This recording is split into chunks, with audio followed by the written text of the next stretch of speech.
O óbvio, o tolo e o verdadeiro tinham de ser defendidos. Os truísmos são verdadeiros, não se esqueça disso. O mundo sólido existe, suas leis não mudam. As pedras são duras, a água é úmida e os objetos, sem base de apoio, caem na direção do centro da Terra. Com a sensação de estar falando com o Brian e também de expor um axioma importante, escreveu: liberdade é a liberdade de dizer que 2 mais 2 são 4. Se isso for admitido, tudo o mais é decorrência.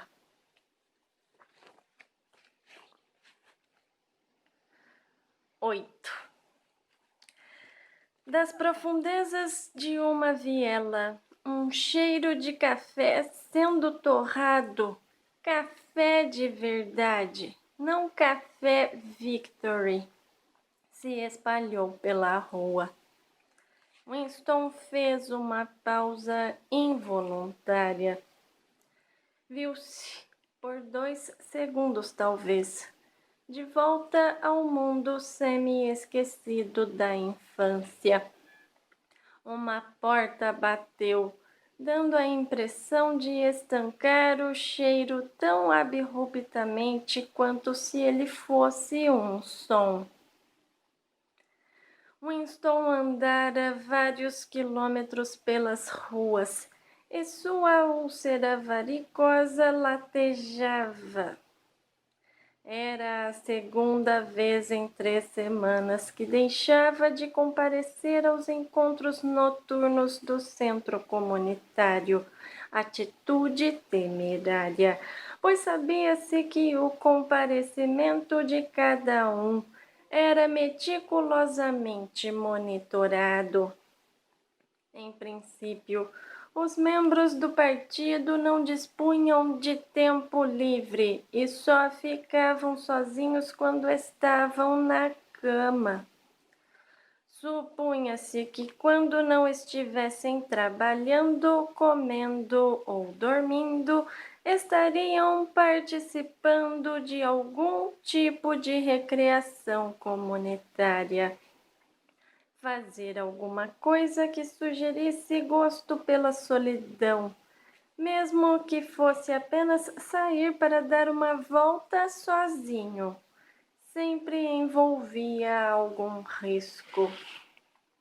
Havia um termo para isso em nova fala: vida própria, com sentido de individualismo e excentricidade.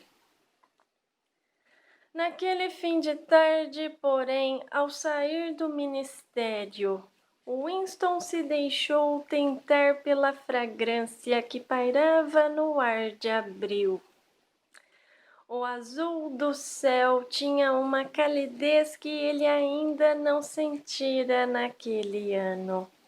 E de repente a noite no centro, sempre arrastada e barulhenta, com suas brincadeiras exaustivamente enfadonhas, suas palestras, sua camaradagem forçada, movida a gin, pareceu-lhe uma ideia intolerável. Winston cedeu ao impulso e, em vez de seguir para o ponto de ônibus, perdeu-se no labirinto londrino, caminhando primeiro para o sul, depois para o leste, depois para o norte de novo, errando por ruas desconhecidas, sem se preocupar muito com o destino de seus passos. Se é que há esperança, escrevera no diário. A esperança está nos proletas. Essas palavras insistiam em voltar-lhe à mente a afirmação de uma verdade mística e de um absurdo evidente. Ele estava em algum lugar das favelas indistintas e pardacentas que se estendiam a norte e a leste do que no passado fora a estação de St. Pancras. Avançava por uma rua margeada por duas fileiras de sobradinhos com entradas ruinosas que davam direto na calçada e que, curiosamente, lembravam um pouco buracos de ratos.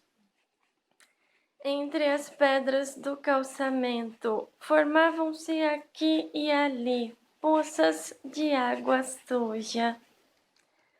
Um mar de gente circulava pelas passagens escuras que davam acesso aos sobradinhos e pelos becos transversais à rua. Mocinhas na flor da idade com os lábios grosseiramente besuntados de batom e rapazes correndo atrás das mocinhas e mulheres inchadas que andavam gingando e indicavam o que seria das mocinhas dali a 10 anos, e velhos recurvados arrastando os pés virados para fora, e crianças descalças e maltrapilhas que brincavam nas poças d'água e às vezes saíam em disparada, afugentadas pelos gritos coléricos das mães. Possivelmente um quarto das janelas que davam para a rua estava quebrado ou tinha sido tampado com tábuas. A maioria das pessoas não reparava em Winston. Algumas o observavam com uma espécie de curiosidade contida. Duas mulheres monstruosas, de antebraços cor de tijolo cruzados sobre o avental, conversavam diante de uma porta. Quando ele se aproximou, fragmentos da conversa chegaram a seus ouvidos. Eu falei para ela, você tem toda a razão. Foi o que eu disse. Mas eu queria ver você no meu lugar. Aposto que tinha feito igual. Criticar é fácil, eu falei. Mas você não tem os problemas que eu tenho. É verdade, disse a outra. É isso mesmo. É isso mesmo. As vozes estridentes calaram-se de repente. As mulheres o estudaram com um silêncio hostil enquanto ele passava. Mas não era bem hostilidade. Só uma espécie de cautela, um retesamento momentâneo, como o provocado pela passagem de um animal estranho. Numa rua como aquela, o macacão azul do partido não tinha como ser uma visão comum. Os policiais da patrulha provavelmente o parariam se topassem com ele. Posso ver seus documentos, camarada? O que está fazendo aqui? A que horas saiu do trabalho? É esse o caminho que costuma fazer para ir para casa? E assim por diante. Não que houvesse diretrizes proibindo a pessoa de fazer trajetos inusitados ao voltar para casa, mas era o suficiente para a polícia das ideias ficar atenta, caso fosse informada. De repente, a rua inteira entrou em ebulição. Gritos de alerta soavam por toda parte. As pessoas entravam nas casas correndo feito coelhos. Alguns metros à frente de Winston, uma moça saiu correndo por uma porta com a velocidade de um raio. Agarrou um menininho que brincava numa poça d'água, envolveu-o no avental e voltou correndo para dentro. Tudo num movimento só. No mesmo instante, um homem com um terno que lembrava uma sanfona surgiu de uma ruazinha transversal e precipitou-se na direção de Winston, apontando freneticamente para o céu. "Cuidado, a Maria Fumaça!" gritou. "Cuidado, patrão, lá vem ela! Depressa, se jogue no chão!" Maria Fumaça era o apelido que, por alguma razão, os proletas davam aos mísseis. Winston se atirou de bruços no chão. Os proletas quase sempre acertavam quando davam esse tipo de alarme. Pareciam possuir uma espécie de instinto que os prevenia com vários segundos de antecedência da aproximação de um míssil, muito embora os mísseis voassem em velocidade superior à do som. Winston cobriu a cabeça com os braços. Sobreveio um rugido que pareceu fazer o calçamento tremer. Uma chuva de pequenos objetos caiu sobre suas costas. Ao levantar-se, percebeu que estava coberto por uma camada de caquinhos de vidro provenientes da janela mais próxima. Retomou a caminhada. O míssil destruíra um conjunto de casas da rua, 200 metros adiante. Uma coluna de fumaça preta pairava no céu, e mais abaixo via-se uma nuvem de poeira em meio à qual uma multidão já se formava em torno dos escombros. Um pouco adiante dele, na rua, havia um monte de entulho, e entre os pedaços de reboco viu uma raia vermelho viva. Quando se aproximou, viu que era uma mão decepada. Afora, o coto ensanguentado estava tão branca que parecia um molde de gesso. Chutou aquele troço para a sarjeta e depois, querendo evitar a multidão, entrou por uma ruazinha à direita. Em 3 ou 4 minutos estava fora da área atingida pelo míssil, e a vida sórdida e tumultuosa das ruas seguia seu curso como se nada tivesse acontecido. Eram quase 8 da noite e os estabelecimentos que vendiam bebidas alcoólicas aos proletas, pubs, era como os chamavam, estavam lotados de fregueses. De suas portas de vai-vem encardidas, que se abriam e fechavam sem parar, vinha um cheiro de urina, serragem e cerveja rançosa. Num canto formado pela fachada saliente de uma casa, viam-se 3 homens bem próximos uns dos outros. o do meio segurando um jornal dobrado que os outros dois examinavam por cima dos ombros dele. Ainda antes de chegar suficientemente perto para distinguir a expressão que tinham no rosto, Winston notou, atrás de cada detalhe de seus corpos, como estavam absorvidos. Percebia-se que a notícia que liam era coisa séria.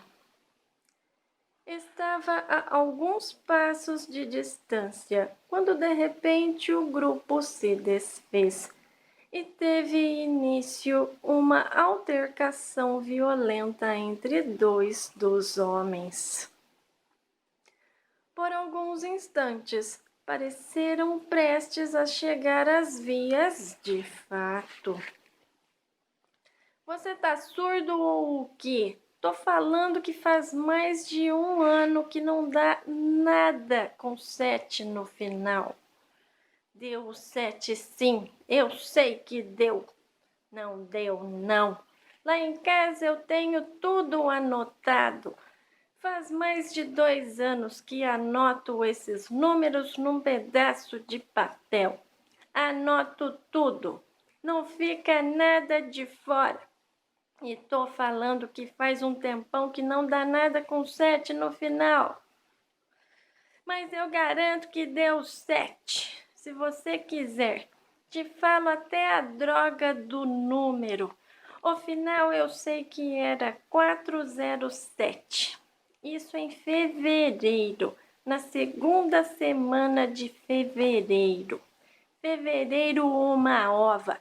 Tenho esses números lá em casa, direitinho. E tô falando que...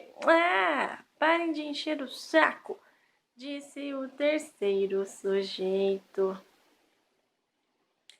Falavam da loteria. 30 metros adiante, Winston olhou para trás. Continuavam discutindo, semblantes febris, fanatizados.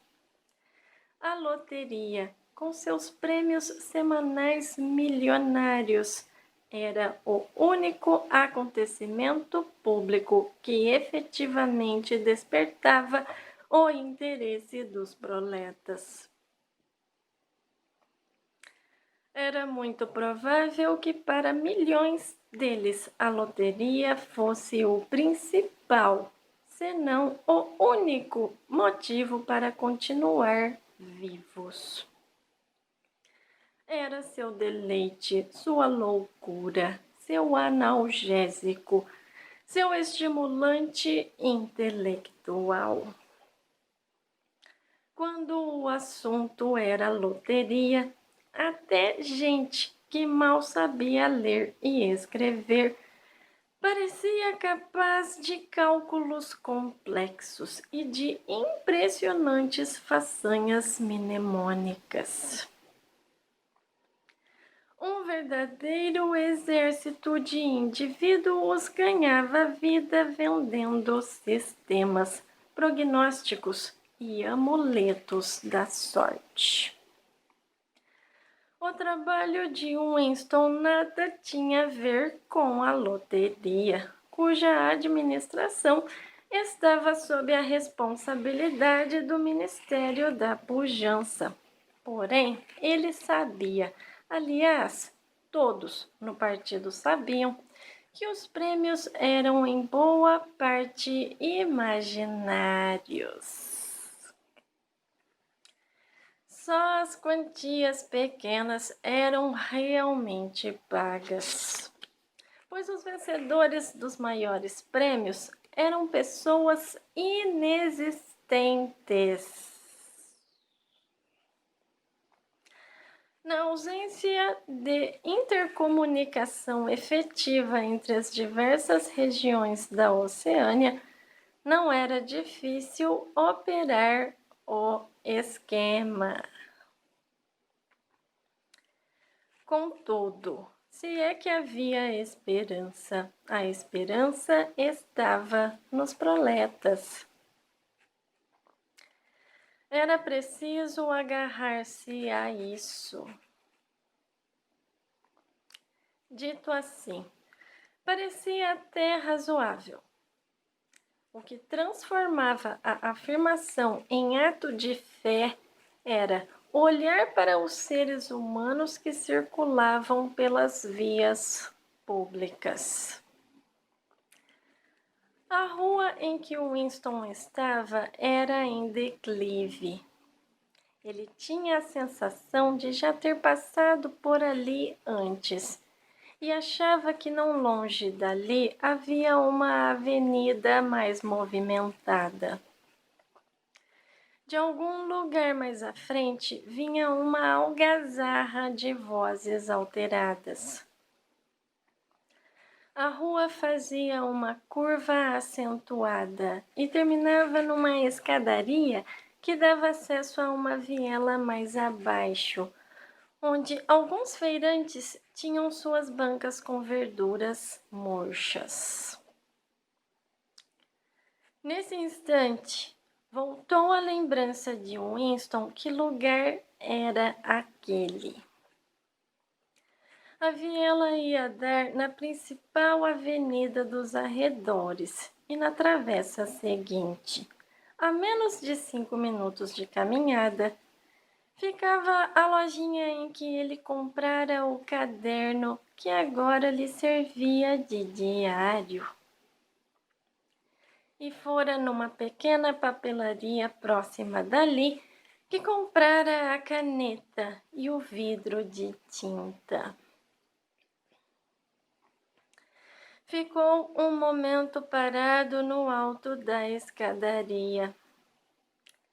Do outro lado da viela, via-se um barzinho imundo, cujas janelas pareciam embaçadas, mas que na realidade estavam apenas cobertas de poeira. Um homem muito velho, recurvado, porém ágil, com bigodes grisalhos que se eriçavam para frente como os de um camarão, empurrou a porta de vai-e-vem e entrou. Enquanto Winston observava, ocorreu-lhe que o velho, que devia ter no mínimo 80 anos, já era um homem de meia idade na época da Revolução. Ele e uns poucos outros como ele eram os últimos elos existentes com o extinto mundo do capitalismo. A geração mais velha fora quase totalmente eliminada pelos grandes expurgos dos anos 50 e 60. E o terror imposto aos que continuaram vivos os reduzira havia muito a um estado de completa rendição intelectual. Se havia alguém vivo capaz de oferecer um relato verídico de como era a situação nas primeiras décadas do século, esse alguém só podia ser um proleta. De repente voltou-lhe à cabeça a passagem do livro de história que copiara no diário. Winston foi dominado por uma ideia maluca. Iria até o pub, faria amizade com o velho e o interrogaria.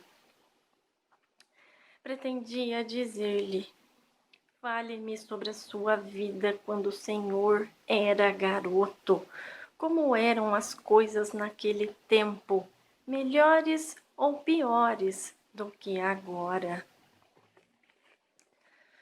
Com passos apressados para não ter tempo de ficar com medo, Winston desceu a escadaria e atravessou a ruazinha estreita. Aquilo era loucura, claro. Como de hábito, Não havia nenhuma norma expressa que proibisse a pessoa de conversar com os proletas e frequentar seus pubs. Mas aquela era uma atitude inusitada demais para passar despercebida. Se a patrulha aparecesse, Winston podia alegar um mal-estar súbito, porém era improvável que acreditassem nele.